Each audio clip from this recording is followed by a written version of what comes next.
కొంతమందిలో smell sensation వాసన తగ్గుతుంది. వాసన తగ్గటం వలన టేస్ట్ కూడా తగ్గుతుంది. కొంతమంది టేస్ట్ సెన్సేషన్ తగ్గిందండి, తర్వాత వాసన తగ్గిందంటారు. కానీ సాధారణంగా ఏంటంటే వాసన తగ్గిన తర్వాతనే మనకు టేస్ట్ సెన్సేషన్ తగ్గిద్ది.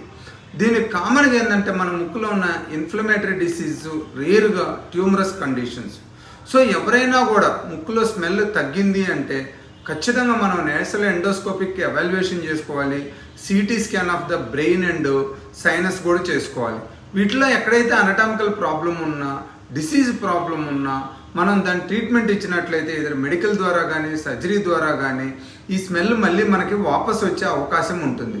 కొంతమందిలో రేర్గా long term hypo smell sensation ఉంటుందన్నమాట, చాలా సంవత్సరాల నుంచి కూడా.